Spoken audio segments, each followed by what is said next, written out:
नमस्कार साथियों, मैं मनीष मियाल आप सभी का आपके अपने चैनल में तहे दिल से स्वागत और अभिनंदन करता हूं। मैं उम्मीद करता हूं कि आप सभी शानदार, जबरदस्त और जिंदाबाद होंगे और आप सभी की जो तैयारियां हैं वो बड़ी बेहतरीन चल रही होंगी। हम लोग कक्षा 12 की राजनीति विज्ञान की शुरुआत कर चुके थे और आज जो हम लोग कर रहे हैं वो कर रहे हैं अध्याय 1 राष्ट्र निर्माण की चुनौतियां, और आज है उसका लेक्चर नंबर 6 और आज इसी लेक्चर के साथ हमारा ये चैप्टर है वो पूरा कंप्लीट हो जाएगा। आइए जानते हैं कि आज के लेक्चर में हमें क्या पढ़ना है।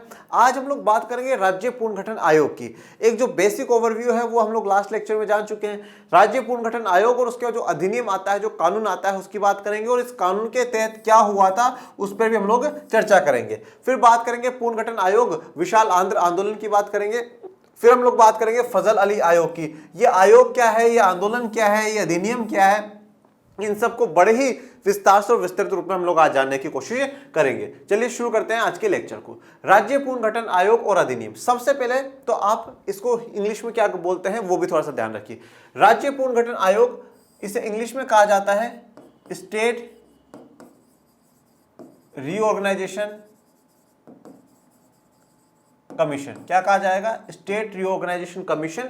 और जब ये आयोग अपनी रिपोर्ट सौंप देता है और उस रिपोर्ट के आधार पर सरकार एक्ट बना देती है, कानून बना देती है, तो उसे कहा जाता है SRA, स्टेट रीऑर्गेनाइजेशन एक्ट। अब ये कब आया, कैसे आया, ये सब आज के लेक्चर में जानेंगे। अब थोड़ा सा हम इस राज्य की जो पुनर्गठन की बात कर रहे थे लास्ट लेक्चर से, उसको थोड़ा सा और अच्छे से समझते हैं। हम लोग ये बात कर रहे थे कि भाषा के आधार पर राज्यों का गठन करने की डिमांड बार बार उठ रही है। और कहां से उठ रही है? दक्षिण के राज्यों से विशेष करके उठ रही है कि भाषा के आधार पर राज्य का मांग होनी चाहिए। एक तरफ हम लोगों को आजादी मिली, एक तरफ विभाजन हुआ, एक तरफ संविधान के निर्माण का कार्य चल रहा है, एक तरफ रजवाड़ों का विलय हो रहा है, और अब एक साथ तीसरी चौथी घटना जो है वो राज्यों का पुनर्गठन करने की है। और राज्यों के पुनर्गठन में कांग्रेस को और भारत की सरकार को यह डर है कि अगर हमने भाषा के आधार पर राज्यों का गठन कर दिया तो देश की एकता और अखंडता टूट जाएगी, देश की एकता अखंडता पे खतरा मंडराने लगेगा। तो इसलिए भाषा के आधार पर राज्य बनाने की बात को जब तक टाला जाए उतना अच्छा होगा। परंतु जब लोगों का विरोध प्रदर्शन बढ़ता जाता है तो सरकार को दबाव में आकर के समितियां बनानी पड़ती है, आयोग बनाने पड़ते हैं। और सबसे पहली समिति जो सरकार ने बनाई वो बनाई बच्चों जून 1948 में। कब बनाई है? जून 1948 में। किसके नाम से? एस के धर साहब। एस के धर अध्यक्ष है। एस के धर जी को अध्यक्ष बनाया गया और इस समिति को, आयोग को क्या नाम दिया गया? भाषाई प्रांतीय आयोग। भाषाई प्रांतीय आयोग।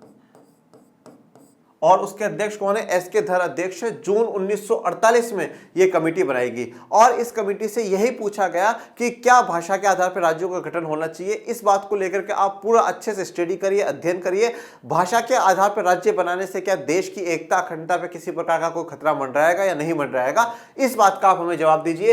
एस के धर जी के भाषाई प्रांतीय आयोग वाली कमेटी बड़ा समय, अच्छा खासा समय लेकर करके फिर रिपोर्ट सौंपती है और रिपोर्ट में बिल्कुल साफ तौर पर यह कह देती है कि भाषा के आधार पर राज्यों का गठन नहीं होना चाहिए। सिर्फ और सिर्फ भाषा को आधार बना करके राज्यों का गठन करना ये देश की एकता और अखंडता के लिए एक खतरे वाली बात होगी। तो फिर सरकार ने पूछा, बोला किसके आधार पर गठन होना चाहिए? तो इन्होंने कहा प्रशासनिक सुविधा के आधार पर करा दीजिए, प्रशासनिक सुविधा के आधार पर कर दीजिए। अगर भाषा के आधार पर नहीं, प्रशासनिक सुविधा एडमिनिस्ट्रेशन के हिसाब से हम लोगों को करना चाहिए, परंतु भाषा के आधार पर नहीं करना चाहिए। तो पहला आयोग जो बनाया गया था राज्य के पुनर्गठन करने के लिए वो एस के धर जी का बनाया गया था, भाषाई प्रांतीय आयोग बनाया गया था। परंतु जब सरकार ने इस आयोग को बनाते समय जनता को एक आश्वासन दिया, जनता को एक विश्वास दिया कि आप चिंता ना करें, आपको चिंता करने की आवश्यकता नहीं है, हम एक आयोग बना रहे हैं, और वो आयोग बनाया गया। परंतु जब इस आयोग की रिपोर्ट आई और रिपोर्ट को सरकार ने माना कि भाषा के आधार पर राज्यों का गठन नहीं होना चाहिए, तो फिर से जनता गुस्से में आ गई और फिर जनता फिर से नारेबाजी करने लग गई कि नहीं, आयोग ने जो रिपोर्ट सौंपी है वो गलत सौंपी है, भाषा के आधार पर तो राज्यों का गठन होना चाहिए। और जब ये बात उठी तो अब फिर एक कांग्रेस के अंदर कमेटी बनाई गई और आयोग बनाया गया जिसे कहते हैं JVP समिति।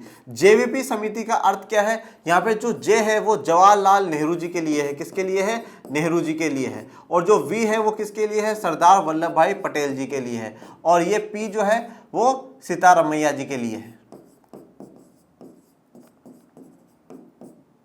ठीक है, तो JVP आयोग बनाया गया। अब इन्होंने अप्रैल 1949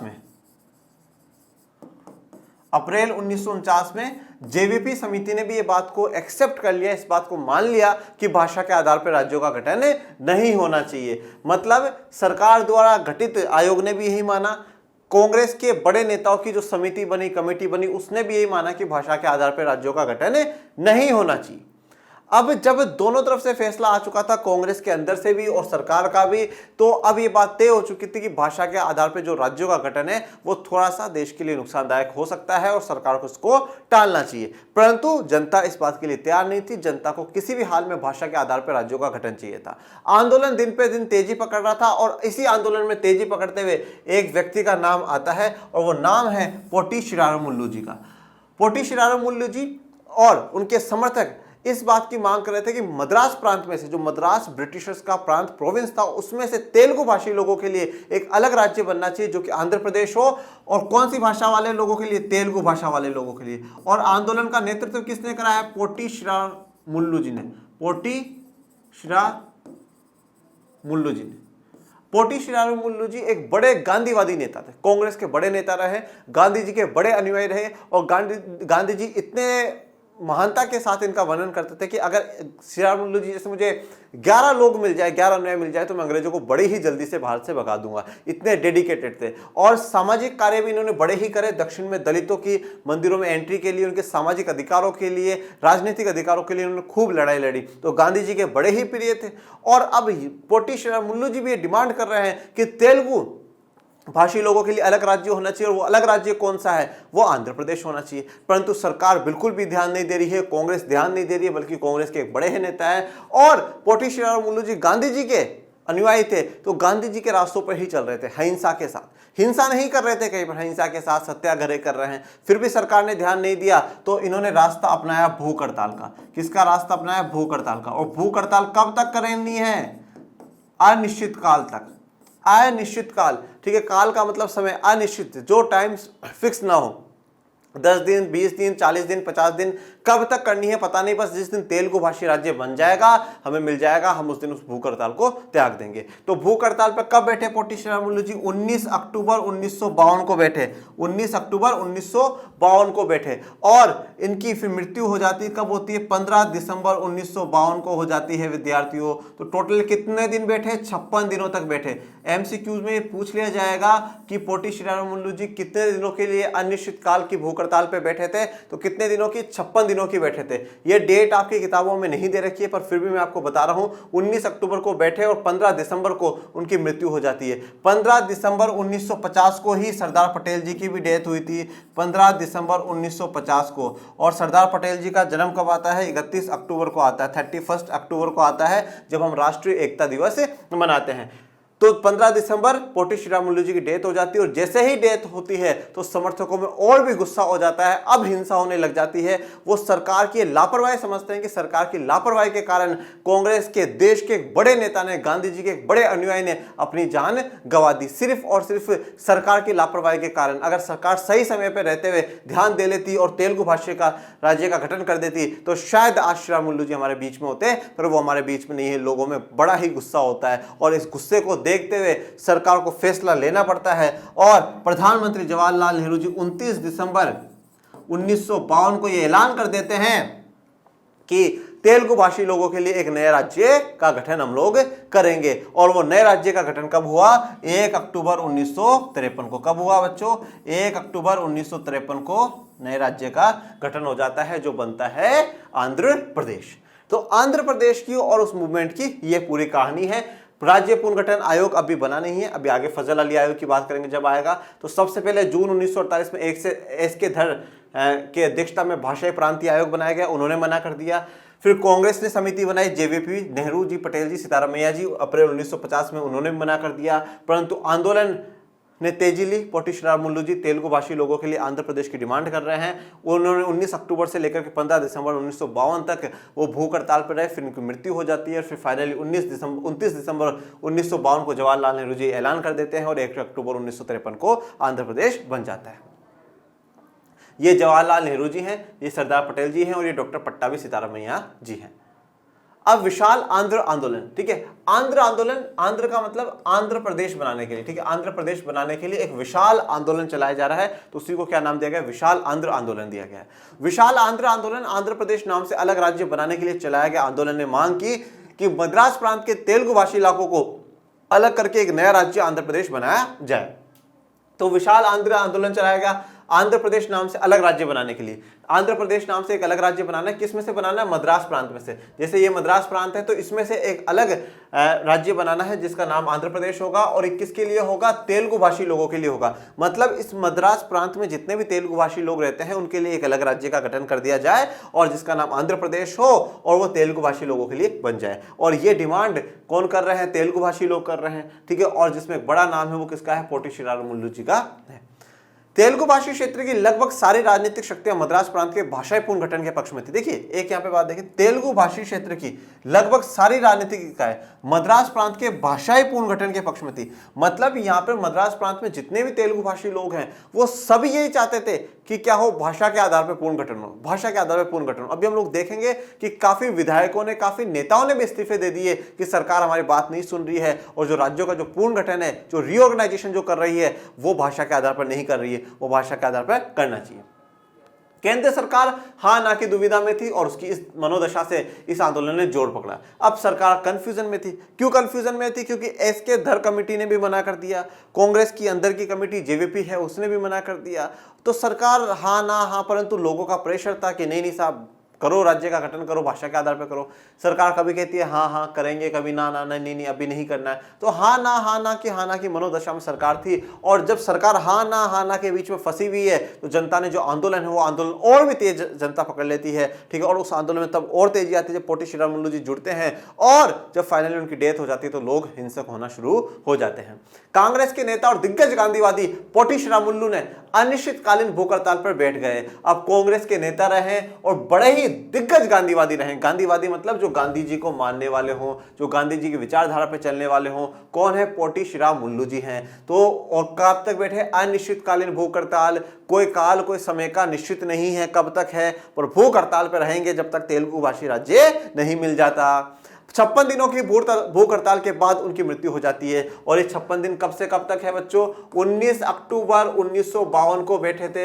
ये डेट आपको याद करने की बिल्कुल आवश्यकता नहीं है। 15 दिसंबर 1952 को इनकी डेथ हो गई। ये डेट भी आपको याद करने की आवश्यकता नहीं है। पर एक बात थोड़ा सा ध्यान रखिएगा, हम क्लास 12 के विद्यार्थी हैं और क्लास 12 हमारा बोर्ड का एग्जाम है और बोर्ड के एग्जाम में क्वेश्चन कहां से पूछा जाएगा, एनसीईआरटी से पूछा जाएगा। कहां से पूछा जाएगा, एनसीईआरटी से पूछा जाएगा। तो एनसीईआरटी में से कुछ भी नहीं छूटना चाहिए। इसलिए साइड में आप लोगों को जो लीडर्स हैं उनका छोटा छोटा डेटा भी दे रखा है, ठीक है। भाई ये कांग्रेस के नेता रहे हैं, इस समय ये मंत्री थे, इस समय ये मंत्री थे, उनके छोटे 4-5 लाइनों में थोड़ा सा दिया हुआ है। वो भी आप समय निकाल करके उनको जरूर पढ़िएगा।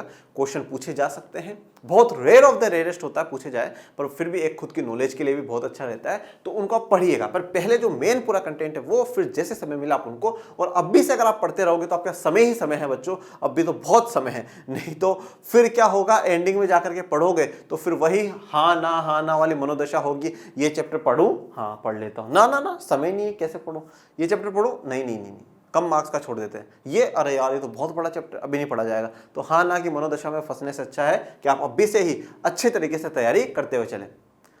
इससे बड़ी अव्यवस्था फैली और आंध्र प्रदेश में जगह जगह हिंसक घटना हुई। लोग बड़ी संख्या में सड़कों पर निकल आए, ठीक है। अब जब श्रीमुल्लु जी की 56 दिनों के बाद मृत्यु हो जाती है और इस मृत्यु का जो दोषी माना जाता है वो सरकार को माना जाता है कि सरकार की लापरवाही के कारण ये हुआ है। तो अब अव्यवस्था फैल गई और आंध्र प्रदेश में जगह जगह पर हिंसक घटनाएं होने लगी। डिमांड थी कि आंध्र प्रदेश बनाया जाए और लोग सड़कों पर निकल आए थे। अभी तक अहिंसा के रास्ते पर चल रहे थे, परंतु जब श्रीरामुलु जी की डेथ हो जाती है तो फिर लोग हिंसक होना शुरू हो जाते हैं।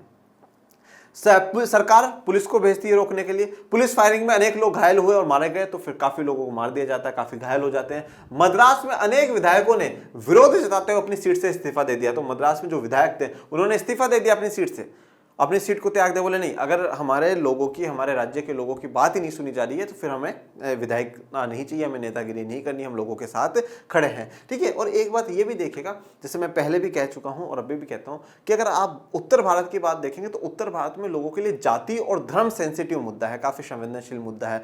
लोग यहाँ पॉलिटिक्स में भी एक बड़ा मुद्दा बनकर रहती है जाति और धर्म। परंतु दक्षिण में अगर आप देखेंगे तो वहां पे भाषा एक बड़ा संवेदनशील मुद्दा है। ये आपने कक्षा 10 में भी देखा था। कक्षा 10 में जब हमने बात करी कि 1965 के बाद संविधान ने कहा है कि अंग्रेजी को सारे जितने भी दफ्तर हैं उनमें कामकाज में बंद कर देना चाहिए और हिंदी के हम यूज करेंगे। परंतु जब 1965 के बाद सरकार ये ऐलान कर रही थी तो तमिलनाडु में एक उग्र आंदोलन हुआ, ठीक है, कि नहीं इंग्लिश को बंद मत करो, क्योंकि दक्षिण के लोगों को एक तो इंग्लिश और एक वहां की लोकल लैंग्वेज आती है। अगर इंग्लिश को बंद कर देंगे तो फिर ऑफिशियल लैंग्वेज के तौर पे वो कौन सी भाषा का इस्तेमाल कर पाएंगे। तो वो विरोध हुआ, फिर सरकार ने इस चीज को एक्सेप्ट करा कि हम इंग्लिश को भी कंटिन्यू रखेंगे। आखिरकार 1952 के दिसंबर में प्रधानमंत्री ने आंध्र प्रदेश नाम से अलग राज्य बनाने की घोषणा कर दी और फाइनली जो डिमांड है वो डिमांड फुलफिल हुई 1952 के दिसंबर में। और कितनी तारीख को बच्चों? 29 दिसंबर को। कितनी तारीख को? 29 दिसंबर को प्रधानमंत्री जवाहरलाल नेहरू जी ने घोषणा कर दी कि नया राज्य आंध्र प्रदेश होगा। और कब से अस्तित्व में आ जाएगा? 1 अक्टूबर 1953 में से ये अस्तित्व में आ जाएगा। अब बात कर लेते हैं फजल अली आयोग की। फजल अली आयोग जो बनाया गया 1953 में, इस आयोग के गठन करा गया और इसी को हम फिर राज्य पुनर्गठन आयोग या स्टेट रीऑर्गेनाइजेशन एक्ट कहते हैं। ये स्टेट रीऑर्गेनाइजेशन कमीशन कहते हैं। फिर सरकार कानून बनाएगी, उसमें एक्ट आ जाएगा।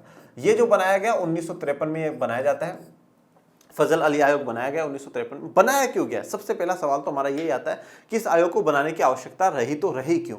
जब आंध्र प्रदेश की डिमांड फुलफिल नेहरू जी कर चुके हैं तो अब आयोग बनाने की जरूरत क्यों है? एसके धर कमेटी पहले बन चुकी थी, जेवीपी कमेटी बन चुकी है और उन दोनों को बनाया गया था। वो जनरल जो मेन मुद्दा था वो आंध्र प्रदेश वाला था।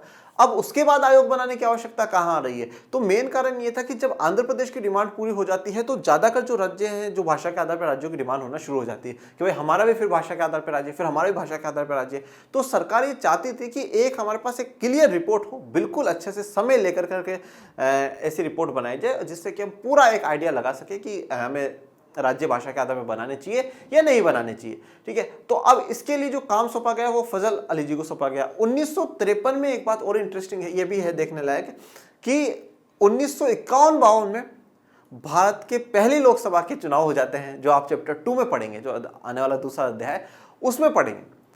1952 फरवरी में ये चुनाव हो जाते हैं, तो मतलब 53 में पहली निर्वाचित सरकार काम कर रही है और इस निर्वाचित सरकार ने ये घोषणा करी फजल अली आयोग की। तो फजल अली कौन है? व्यक्ति हैं जो कि अध्यक्ष हैं इस आयोग के और उन्हीं के नाम पे आयोग का नाम रख दिया गया फजल अली आयोग। अब इनके साथ दो व्यक्ति और हैं। दो कौन कौन है सर? एक तो मनिकर और एक है कुंजरू। अब इन तीनों का क्या काम है सर? इन तीनों को, या ये जो आयोग बनाया गया, इस आयोग का क्या काम है? काम वही है जो पहले का आयोग का था कि देखिए कि क्या भाषा के आधार पर जो देश की एकता अखंडता है उसको खतरा होता है या नहीं होता है, या देश ज्यादा मजबूत होगा, ये सब कुछ। तो इन्होंने 3-4 पॉइंट मेंशन करे बच्चों। पहला पॉइंट जो मेंशन करा सबसे इंपॉर्टेंट, देश की एकता। देश की एकता संरक्षित रहनी चाहिए, देश की एकता बनी रहनी चाहिए। देश की एकता से बढ़कर के कुछ भी नहीं है, पहली बात। दूसरा, इन्होंने कहा कि भाषाई और सांस्कृतिक, भाषा एवं सांस्कृतिक एकरूपता होनी चाहिए। भाषा एवं सांस्कृतिक एकरूपता होनी चाहिए। एकरूपता का मतलब क्या है? बिल्कुल सेम होना चाहिए, बिल्कुल सिमिलर होना चाहिए। अब इस वाले में क्या है, ये पॉइंट मिल जाता है कि भाई भाषा के आधार पर बना सकते हो। तो ये वाला पॉइंट जो कहा गया, इस पॉइंट के तहत हमें ये पॉइंट मिल जाता है कि भाषा के आधार पर राज्यों का गठन हो जाना चाहिए। परंतु सिर्फ और सिर्फ भाषा को आधार बना करके नहीं, देश की एकता को भी ध्यान में रखना है, प्रशासनिक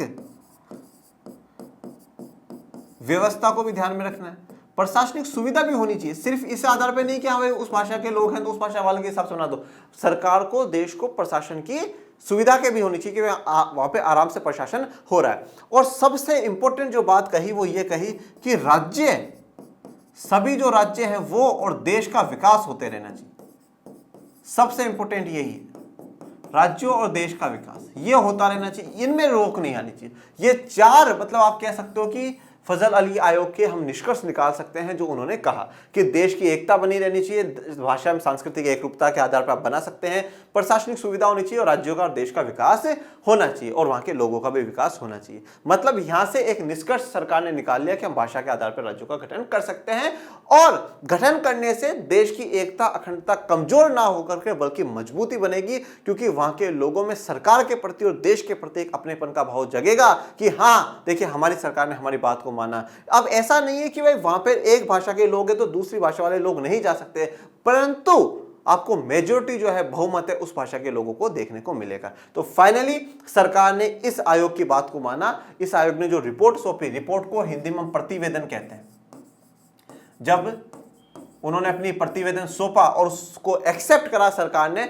और फिर सरकार 1956 में एक कानून लेकर के आएगी जिसे हम क्या कहेंगे, राज्य पुनर्गठन अधिनियम या स्टेट रीऑर्गेनाइजेशन एक्ट 1956 लेकर के आती है। और इस 1956 एक्ट के तहत सरकार 14 राज्यों का गठन करती है और 6 केंद्र शासित जो प्रदेश है बच्चों उनका गठन कर देती है।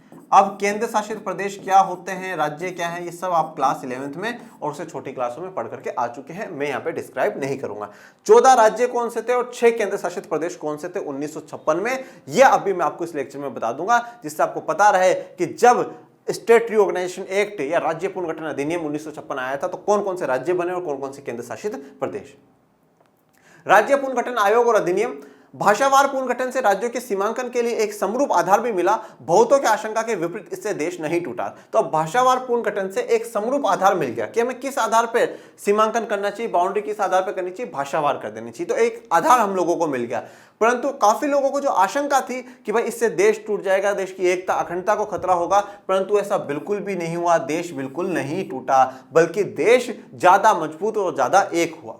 इसके विपरीत देश की एकता और ज्यादा मजबूत हुई, तो देश क्या हो गया, ज्यादा एक हो गया, ज्यादा मजबूत देश हमें देखने को मिला। क्यों? क्योंकि हमने उनकी भी डिमांड मान ली। और यहाँ पे एक चीज देखिए, जब हम हमेशा से क्या कहते हैं, विविधताओं में एकता, तो यहाँ पर विविधता का क्या करा सरकार ने, सम्मान करा। ठीक है भाई, आप लोग भाषा के आधार पर राज्य मांग रहे हैं, हम आपकी विविधता का सम्मान करते हैं और हमने ये राज्य का गठन कर दिया है। सरकार को, केंद्र सरकार को हमेशा हर वर्ग की, हर राज्यों की डिमांड को ध्यान में रखना बड़ा आवश्यक होता है। आप उदाहरण लीजिए श्रीलंका का क्लास 10th वाली स्टोरी का। देखिए, जो आप लोगों को, आपने बहुत सी बार देखा होगा कि सामाजिक विज्ञान में कहानियां बहुत होती है, ये कहानी वो कहानी, ये कहानी वो कहानियां, ठीक है। अर्थशास्त्र में तो देखेंगे हर बॉक्स में आपको कहानियां ही कहानियां मिलेंगी, खूब कहानियां मिल जाएंगी। ये कहानियां एक्चुअल में आपका टाइम पास करने के लिए कि हाँ नहीं ये देखो ये कहानी सुन ली, कहानी एक्चुअल में एक मैसेज देने के लिए कि ये ऐसा है तो ऐसा। जैसे आप पहले बचपन में कोई कहानियां सुनते थे तो आखिरी में आकर के एक मोरल दिया जाता था, मोरल ऑफ द स्टोरी, कि इस कहानी की शिक्षा क्या है, हमें इस कहानी से क्या सीख मिलती है। तो अगर आप श्रीलंका वाली स्टोरी देखें, उसमें तमिलों के साथ क्या हुआ, यही तो हुआ कि भाई अब तमिल क्या डिमांड कर रहे हैं, तमिल ये तो डिमांड कर रहे हैं भाई जिन एरियाज में हम रहते हैं वहां पे हमारे पास पावर ट्रांसफर करी जाए। सिनाला के साथ साथ क्या हो, तमिल जो भाषी लोग हैं उस भाषा को भी वैल्यू दी जाए, हमारे बच्चों को भी स्कूलों में कॉलेजों में एडमिशन दिया जाए, हम लोगों को भी रोजगार में प्राथमिकता सरकार दे, हमारे जो धर्म है उस धर्म को भी सरकार बचाए, उसका भी संरक्षण करे, हमें भी समानता का अधिकार दे। यही तो डिमांड्स कर रहे थे। अब उनकी डिमांड नहीं सुनी तो गृह युद्ध जैसी स्थितियां हो गई। तो डिमांड को सुनना जरूरी है। तो अब यहाँ पे अगर तमिलों की डिमांड मान लेते श्रीलंकन सरकार तो क्या होता, तमिलों के मन में एक भाव आता, नहीं देखिए सरकार ने हमारी बात मानी, सब मिलकर के काम करेंगे, जैसा कि बेल्जियम में हुआ था क्लास 10th की। कुछ पुरानी बातें याद कर लेनी चाहिए। और वैसे जो हमारी दूसरी किताब है समकालीन विश्व वाली, उसमें हम लोग पढ़ेंगे, ये फिर से थोड़ी बहुत स्टोरियाँ पढ़ेंगे, श्रीलंका की भी पढ़ेंगे, नेपाल की भी पढ़ेंगे, कुछ थोड़ा बहुत 10th वाला आपको थोड़ी सी जो हम कह सकते हैं जो यादें हैं वो ताज़ा कराऊंगा, पर इतनी डिटेल में नहीं जितनी 10th में थी, और शायद थोड़ा बहुत कुछ एक्स्ट्रा जरूर पढ़ाऊंगा। सबसे बड़ी बात यह है कि भाषावार राज्यों के पुनर्गठन से विभिन्नता के सिद्धांत को स्वीकृति मिली। हम बार बार में कहते हैं कि विविधताओं को एकता, विविधताओं में एकता भारत की पहचान है। तो विविधता या विभिन्नता जो है उसका जो सिद्धांत है, प्रिंसिपल ऑफ डिफरेंसेस और प्रिंसिपल ऑफ डाइवर्सिटी जिसे हम लोग कहते हैं, उसको स्वीकृति मिल चुकी थी कि भाई हमारे यहाँ पे अलग अलग विविधता है, हमारे यहाँ पे अलग अलग विविधता है, अलग अलग प्रकार के अलग अलग भाषा बोलने वाले लोग रहते हैं, और उन सभी की संस्कृति का भारत सरकार और भारत का हर व्यक्ति सम्मान करता है। ये मोहर लग चुकी थी। भारत के लोकतांत्रिक होने का एक व्रत अर्थ है। देखिए, अब मैं आपसे पूछूं लोकतंत्र का सीधा अर्थ क्या है, आप कहोगे सर वोट, बस। आप लोगों की नजर में क्या है, लोकतंत्र एक वोट तक सीमित है। आपकी नजर में तो फिर भी लोकतंत्र काफी ऊपर तक पहुंच चुका होगा, क्योंकि क्लास 11th आपने बड़े ही अच्छे से पढ़ी है। अब आज मुझे बताइएगा सच में आपने अच्छे से पढ़ी या नहीं पढ़ी, क्लास 11th की एक बुक पढ़ाई तो वो अच्छे से पढ़ी या नहीं पढ़ी। तो वोट, परंतु काफी लोगों को लोकतंत्र का अर्थ है वोट, परंतु भारतीय लोकतंत्र को अगर हम लोग देखें तो सिर्फ और सिर्फ लोकतंत्र का अर्थ मतदान ही नहीं है, उससे भी बड़ा है। लोकतंत्र चुनने का अर्थ था विभिन्नताओं को पहचानना और उन्हें स्वीकार करना। तो लोकतंत्र का अर्थ है चुनने का अर्थ, हम चुन सके हमें क्या करना है क्या नहीं कर सकना। विभिन्नताओं को पहचाना, जो अलग अलग डाइवर्सिटीज उनको पहचाना और उन्हें एक्सेप्ट करना, उनको स्वीकार कर लेना कि हाँ भाई ये है, हम इसको स्वीकार करते हैं। श्रीलंका ने क्या करा, तमिलों की जो विविधता थी उसको स्वीकार नहीं करा, बेल्जियम ने स्वीकार करा, हमने स्वीकार करा, ठीक है। इसलिए शांतिपूर्ण जीवन हम सभी जी रहे हैं। अब 1956 में वो जो 14 राज्य जो बने वो और 6 केंद्र शासित प्रदेश बने, वो हम डिस्कस कर लेते हैं। देखिए सबसे पहले अगर हम बात करें, ये 14 राज्य हैं, इसमें अगर हम देखें तो ये जो राज्य मैंने इधर लिखे हैं ये नॉर्थ में है, उत्तर में, जो आपको याद करने में थोड़ी सी आसानी हो। ये जैसे अगर एग्जैक्टली आपकी किताब में नहीं दिए हुए हैं बच्चों, अगर आप इनको बड़ा ही डीप में जाकर के याद करना चाहते हैं तो याद कर लीजिएगा, अच्छी बात है, आपका नॉलेज बढ़ेगा कि हाँ देखो 1956 में 14 राज्य कौन से तो मुझे पता है, 1956 में 6 केंद्र शासित प्रदेश कौन सी है वो मुझे पता है। इसके अलावा आपकी किताब में 2 बॉक्स दिए हुए हैं, एक तो महात्मा गांधी जी की शहादत, वो वाला बॉक्स आप पढ़ लीजिएगा, और एक है लास्ट में दिया हुआ है नए राज्यों का गठन, उसमें 2-4-5 राज्यों का नाम है कि इस ईयर में बने हैं, वो भी एक बार आप जरूर देखिएगा, उसमें से जरूर क्वेश्चंस पूछे जाते हैं। वो इसलिए कवर मैं यहाँ पे नहीं कर रहा हूँ, मैं ये वाला कवर कर रहा हूँ, और इससे आपको नॉलेज बनेगी, और उसमें जो 4-5 राज्य है वो आप याद कर लीजिएगा बच्चों, ओके। अब नॉर्थ में, उत्तर में कौन कौन से, जम्मू कश्मीर, ठीक है, जम्मू कश्मीर के बाद पंजाब, पंजाब के बाद राजस्थान, राजस्थान के बाद मध्य प्रदेश, उत्तर प्रदेश, बिहार और उड़ीसा। तो ये 7 राज्य तो हम उत्तर में देख लेते हैं, जम्मू कश्मीर, पंजाब, राजस्थान, मध्य प्रदेश, उत्तर प्रदेश, बिहार और उड़ीसा। फिर उसके बाद ये दक्षिण में आ जाइए, साउथ, बंबई, ठीक है, जिसमें फिर बाद में महाराष्ट्र और गुजरात बनेगा 1960 में, फिर केरल, मद्रास, मैसूर, मतलब 1956 तक आपको मद्रास और मैसूर देखने को मिल रहे हैं, ठीक है। फिर आंध्र प्रदेश, जिसका गठन 1953 में ही हो गया था। तो ये 12 राज्य तो आपको कहाँ, उत्तर में और दक्षिण में, और ये हम कह सकते हैं उत्तर पूर्व में, उत्तर पूर्व में। पश्चिम बंगाल को आप किसी में भी डाल सकते हैं, उत्तर में भी डाल लीजिए, ऐसा कोई नहीं, मैंने थोड़ा आसान करने के लिए डाला है, असम और पश्चिम बंगाल, ठीक है। तो 14 राज्य कौन कौन से हैं, जम्मू कश्मीर, पंजाब, राजस्थान, मध्य प्रदेश, यूपी, बिहार, उड़ीसा, बंबई, केरल, मद्रास, मैसूर, आंध्र प्रदेश, असम और पश्चिम बंगाल, ये 14 राज्य हैं। अब 6 केंद्र शासित प्रदेश कौन कौन सी है, दिल्ली, हिमाचल, मणिपुर, त्रिपुरा, अंडमान एवं निकोबार और लक्षद्वीप। तो देखो जिसमें से आज हिमाचल प्रदेश क्या है, राज्य है, आज मणिपुर क्या है, राज्य है, त्रिपुरा क्या है, राज्य है। तो इनमें से 3 तो आज क्या बन चुके हैं, राज्य बन चुके हैं, प्रमोट हो चुके हैं, ये केंद्र शासित प्रदेश से क्या बन चुके हैं, राज्य बन चुके हैं, ओके। तो 14 राज्य और 6 ये केंद्र शासित प्रदेश हैं, जो कि 1956 के समय में थी। और आज कितने हैं, आज हैं बच्चों, आज 28 राज्य हैं और 8 केंद्र शासित प्रदेश है, या जिसे हम यूनियन टेरिटरी कहते हैं, ठीक है। तो 28 राज्य और 8 केंद्र शासित प्रदेश, ये आप याद करें, बड़ी ही अच्छी बात है, ना करें तो भी कोई दिक्कत वाली बात नहीं है, जस्ट फॉर योर नॉलेज, ठीक है। परंतु ये 28 राज्य और 8 केंद्र शासित प्रदेश आज के मौजूदा दौर में जो हैं वो तो आपको याद होनी ही चाहिए बच्चों, ठीक है। तो आज कमेंट बॉक्स में एक और सवाल आप लोगों के लिए कि क्या आपको 28 राज्य कौन से हैं और 8 केंद्र शासित प्रदेश कौन सी और उनकी राजधानियां क्या हैं, ये आप लोगों को याद है या नहीं है, ईमानदारी से ये बताइएगा। और 11th की संविधान वाली किताब आप लोगों ने पढ़े, अच्छे से पढ़ी या नहीं पढ़ी, ये भी बड़ी ईमानदारी से आज कमेंट बॉक्स में बताइएगा। और इसी के साथ आज ये लेक्चर भी हमारा पूरा कंप्लीट होता है और इस चैप्टर भी पूरा कंप्लीट होता है। बड़े ही बेहतरीन तरीके से हमने इस चैप्टर को पढ़ा। आप लोगों का कोई भी डाउट हो, आपको कोई भी suggestion learn and share arts की टीम को देना हो, आप कमेंट बॉक्स में मेंशन कर दो। आप टेलीग्राम चैनल है लर्न एंड शेयर आर्ट्स का, उसको भी जरूर ज्वाइन कर लो, जिससे कि आपको सभी इन्फॉर्मेशन मिल जाए। आपके मन में कुछ ऐसा लगता है कि नहीं यार हमें आर्ट्स चैनल पे ऐसा कुछ चाहिए, तो वो आप कमेंट बॉक्स में मेंशन करो, जिससे कि हमें पता चले कि एक्चुअली में बच्चे चाहते क्या हैं, उनकी क्या डिमांड है। परंतु शर्त इतनी सी है कि 2024 में बैठने वाला हर आर्ट्स के विद्यार्थी के 100 में से 100 पॉलिटिकल साइंस में, राजनीति विज्ञान में आने चाहिए। मेहनत हम भी कर रहे हैं और आप भी कर रहे हैं ज़्यादा से ज़्यादा, इसलिए आप अपने इस चैनल को, इस परिवार को बढ़ाइए, लाइक शेयर सब्सक्राइब कराइए और पढ़ते रहिए, आगे बढ़ते रहिए। मिलेंगे नेक्स्ट लेक्चर में नए अध्याय के साथ, तब तक के लिए थैंक यू सो मच। जय हिंद, जय भारत।